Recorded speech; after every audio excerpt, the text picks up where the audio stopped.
Les gars, durant les quelques derniers jours, je vous ai montré un indicateur avec une précision au fil du temps de près de 90%. Aussi, dans la vidéo d'hier, je vous ai présenté cet indicateur qui cette fois avait 70% de précision au fil du temps. Et aujourd'hui, je vais continuer en vous montrant, croyez-le ou non, un indicateur qui a une précision de 100%. Et devinez quoi, il est sur le point de nous donner un signal. Donc c'est vraiment le moment pour vous préparer pour tout ce qui va arriver.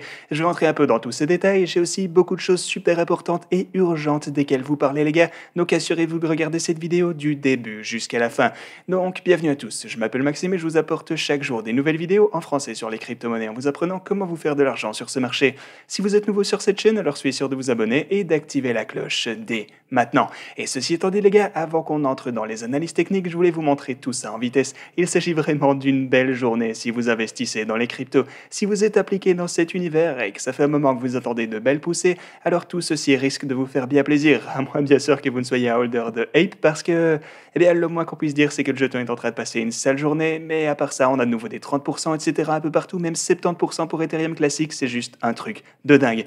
Mais bref, parlons un peu maintenant de tout ce que vous devez savoir tout de suite. Commençons tout d'abord ici sur l'intervalle de 4 heures, et comme on le sait, la fameuse ligne rouge de la boîte orange est une résistance super importante, ça je pense que vous le savez vraiment maintenant. Je vous en parle depuis un sacré moment déjà, et aussi du fait qu'il fallait se préparer pour cette poussée inévitable, ainsi que, bien sûr, pour un potentiel rejet par cette résistance en question. Maintenant, comme je vous disais il n'y a pas longtemps que les choses sont en train de s'aligner. Pour le Bitcoin, les choses sont vraiment en train de repasser super bullish ici sur plusieurs intervalles différents et sur plusieurs indicateurs également. Mais tant qu'on n'aura pas dépassé ces niveaux et qu'on n'aura pas pu rester confortablement au-dessus de ceux-ci, alors on ne sera toujours pas hors de danger pour autant. On pourrait toujours assister à une dernière secousse ici, donc une fois encore, soyez attentifs à la ligne rouge les gars. C'est à peu près tout ce que j'avais à vous dire ici concernant ce graphique de 4 heures.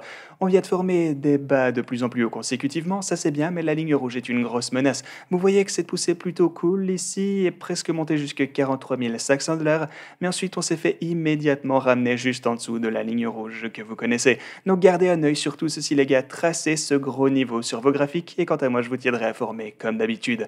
Passons maintenant à la suite, ici sur l'intervalle hebdomadaire, eh bien c'est également comme vous le savez super important pour le prix du Bitcoin. Sur l'hebdo on se trouve toujours en dessous de notre ligne rouge juste ici, et si on parvenait à dépasser cette résistance sur cet intervalle, d'ailleurs vous pouvez voir qu'on est maintenant repassé au-dessus pendant un petit moment, mais ouais, le prochain niveau de résistance sur cet intervalle hebdo se trouve juste ici, et en fait c'est même là qu'on vient de trouver de la résistance maintenant que j'y pense. Regardez-moi ça, toutes les choses dont je vous parlais, une fois encore, elles sont confirmées par des faits juste là, parce que, eh bien sur la percée ici, on est venu rencontrer la EMA de 20 tout pile sur la ligne presque au dollar près, et ensuite, boum, elle nous a rejeté et on est revenu à nouveau sous la ligne rouge.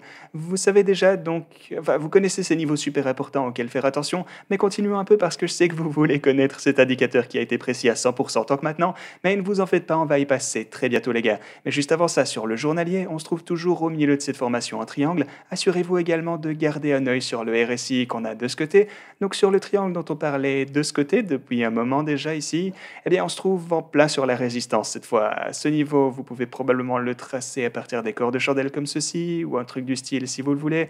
Même chose avec cette ligne, certaines personnes préféreront sûrement avoir cette ligne rouge un peu plus comme ceci. Mais ouais, je pense quand même que c'est cette façon qui est la plus sensée, c'est celle qui rassemble le plus de points de contact, donc on garde un œil sur tout ça. Mais maintenant, passons finalement à tout ça. Premièrement, ça a été posté par Trading Shot, donc une fois encore, merci à lui. Et voilà le truc, cet indicateur TOC maintenant a eu raison 100% des fois au fil de son histoire. Est-ce que ça veut dire qu'il ne se trompera jamais et qu'on va pouvoir savoir exactement ce qui arrivera la prochaine fois? Bien sûr que non, rien n'est garanti dans les cryptos, mais c'est définitivement quelque chose auquel on doit faire attention et ça lui donne du crédit. Alors ici on a l'indicateur Vortex, mais qu'est-ce que c'est réellement? Eh bien j'ai mis l'indicateur Vortex, c'est ce que vous voyez ici sur le bas du graphique. Et lorsque vous avez un croisement ici, alors généralement ça signale un mouvement super important pour le prix du Bitcoin. Donc lorsque la ligne rouge croise la bleue, elle vient du bas, passe à travers la bleue et continue à la hausse. Donc l'indicateur Vortex est un indicateur composé de deux lignes, une ligne de tendance ascendante et une descendante. Ces lignes sont typiquement colorées en vert et en rouge respectivement, et l'indicateur Vortex est utilisé pour repérer des renversements de tendance ou pour confirmer les tendances actuelles. Ok, donc maintenant, ça ressemble un peu à n'importe quel indicateur, vous allez me dire, mais qu'est-ce qui le rend si différent? Eh bien, si vous regardez un peu toutes les données prises en compte, eh ben, c'est... Je suis même pas assez malin pour comprendre tout ça, mais ouais, si vous l'êtes, alors n'hésitez pas à y jeter un œil. Mais pour vous la faire simple, tout ce que ça veut dire, c'est qu'on a ces deux lignes ici en bas, et que tant que maintenant, le moins qu'on puisse dire, c'est qu'elles se sont révélées super importantes.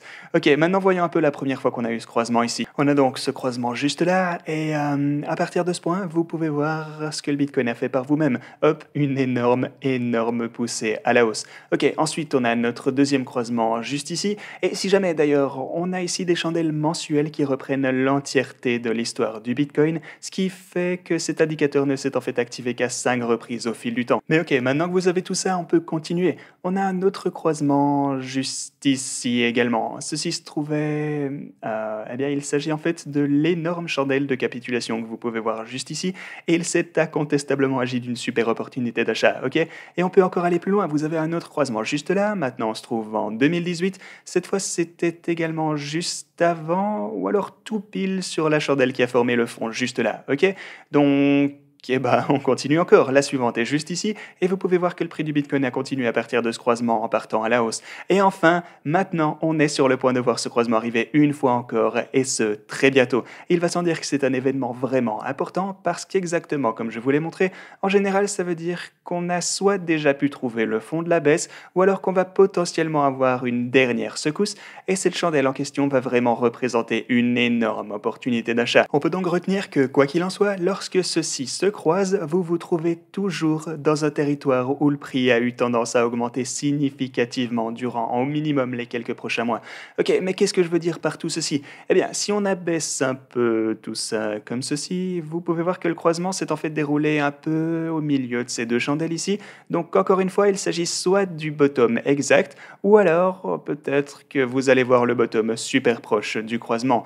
Et en fait, on a encore la même chose ici. Est-ce que c'était le point exact le plus bas? Peut-être que non, mais ça n'en était vraiment pas loin. Et tout ça renforce une fois encore ma théorie qu'on a soit déjà touché le fond pour le Bitcoin, il y a quelques semaines ou moins lorsqu'on était dans les alentours des 30 000 dollars, ou alors si on devait avoir une dernière secousse, et je dis bien si on devait, je ne dis pas que ça va être le cas, mais si ça devait arriver, alors je pense que le bottom va pouvoir se trouver, eh bien, disons qu'on y parviendra peu de temps après ça et disons qu'il ne se trouvera pas en dessous des 30 000 dollars. Et c'est également ce que l'indicateur Vortex est en train de nous suggérer ici. Parce que si on voit ce croisement arriver, alors on se trouve généralement assez proche du fond, ou alors on a en fait déjà pu toucher le fond, c'est l'un ou l'autre. Et eh bien, en voyant comme les choses sont maintenant, si je devais honnêtement choisir quelque chose sur une balance de probabilité, eh bien, je dirais plutôt que oui, on a le plus probablement déjà trouvé le fond dans les environs de 33 000 dollars. Ok, et sinon, les marchés traditionnels ici sont... Eh ben, en fait, ils n'ont pas mauvaise mine du tout. Ici, on assiste à un peu de consolidation sur l'intervalle journalier, parce que ouais, c'est vrai qu'on a cette énorme résistance ici en haut à 4 500 dollars, donc soyez toujours préparés pour tout ça sur les marchés traditionnels, les gars. Et aussi, si vous voulez commencer à trader, vous aurez jusque 4 500 dollars de bonus sur Bybit, 8 000 dollars ici sur Ctrade, 3 500 dollars sur Femex. Vous avez la plateforme AAX où vous pourrez gagner jusque 150% de revenus sur les savings. Et si vous voulez trader des options, vous aurez 10% de réduction sur Delta Exchange. Voilà les gars, merci beaucoup d'avoir regardé cette vidéo. Moi je vous dis à la prochaine.